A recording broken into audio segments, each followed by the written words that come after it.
Hey Rhythm Strummers, here's a really easy way to play this great song. I wanna know, have you ever seen the rain coming down a sunny day?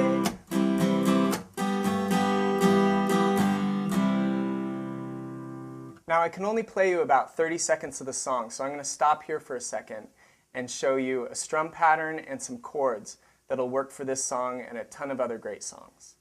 Okay, let's check out this strum pattern. Grab a G chord, and as you can see in this diagram, we've got down and up arrows alternating, and those tell you to strum down and up like this, 1 and 2 and 3 and 4 and then we've got accent arrows on the 2 and the 4, which goes like this, 1 and 2 and 3 and 4 and 1 and 2 and 3 and 4 and then we're going to add some what I call whacks in here, which go on the 2 and the 4. So as you can see in this next diagram, we've got an X on the 2 and the 4 arrows, which means there's no chord sounding there. And the W above it means you're whacking the strings when you're doing it. It sounds like this. 1 and 2 and 3 and 4 and 1 and 2, like that. Now, if you haven't done a whack before, you may not be calling it a whack, but a lot of you have probably done this before. If you haven't, it's a difficult skill, so let me take a couple moments here to explain it. There are a couple different ways to hold to position your hand when you do a whack. Some people like to mute with the palm of their hand, kind of the heel of their palm. I use the ulnar part of the hand, the karate chop part right here, and so I'm going to show you how to do that technique. Hold your pick and make kind of an OK sign, and what that's going to do is give you a nice big area to mute all the strings. One of the difficult things about a whack is that sometimes people still get strings ringing when they do it, and so making your hand bigger will cover all the strings.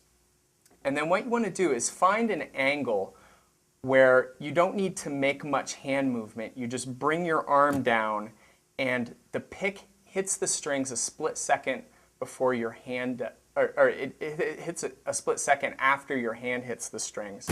And so it makes this muted sound. It sounds a lot like a snare drum, and so in this strum pattern, making the sound on the 2 and the 4, that's the same sound that the snare drum is making in the drums in a song that uses this strum pattern. So let's try this a little bit. Just come down onto the strings at an angle, not what would you call this? Parallel to the face of the guitar, but come in at a little bit of an angle so that your hand's kind of crashing into the strings. And then you want your hand to stop on the strings, not slide down across them.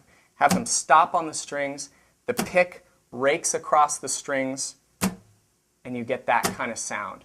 You need to make a little flick with your wrist at the last second to get the pick to rake across the strings. But it's not that big of a movement. Almost all the movement is done with your arm.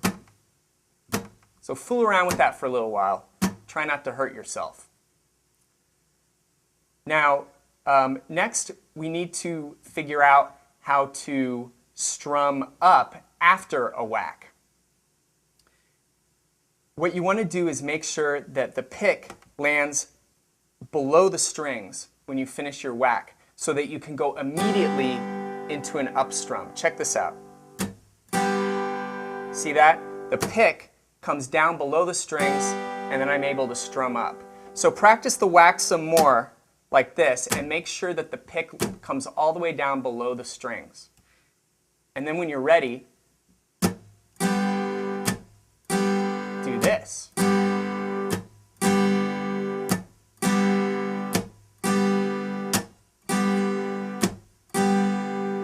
Good, that sounds good. I have no idea how that sounds. I hope you're getting it.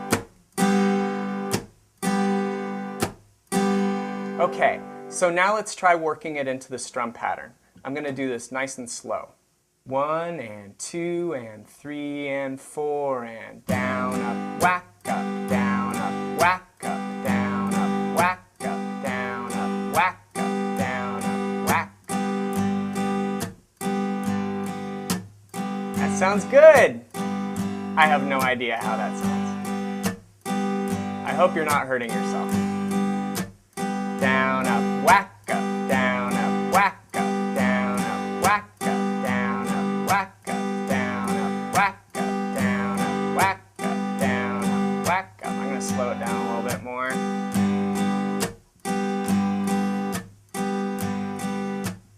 Down, up, whack, up, down, up, whack, up, down, up, whack, up. Okay, so that strum pattern isn't going to do you any good if you can't make chord changes over it. And so let's bring in a couple new chords.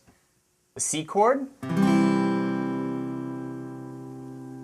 and the F chord, the dreaded F chord. Now if the F chord freaks you out, you're not alone.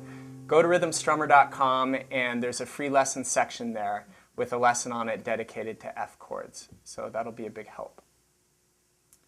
Okay, so I'm going to play a chord progression now that starts with the F chord. We're going to do one measure of F, one measure of G, and two measures of C. Here's the second measure. Okay, so let me start back on the F chord and I'm going to count you in. 1 and 2 and 3 and 4 and 1 and 2 and 3 and 4 and 1 and 2 and 3 and 4 and 1 and 2 and 3 and 4 and 1 and 2 and 3. Back to F. 1 and 2 and 3 and 4 and 1 and 2 and 3 and 4 and 1 and 2 and 3 and 4. And I hope you're not crashing and burning. 1 and 2 and 3 and 4 and 1 and 2 and 3 and 4.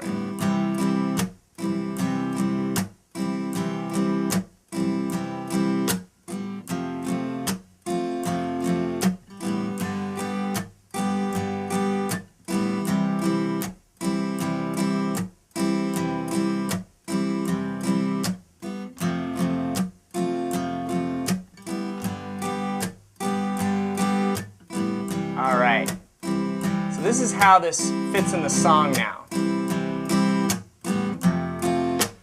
I wanna know, have you ever seen the rain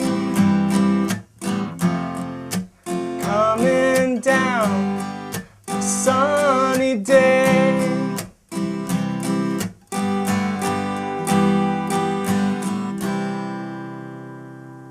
All right, well, I hope you got a lot out of this lesson, and if you'd like to learn the rest of it, go to rhythmstrummer.com. See you later.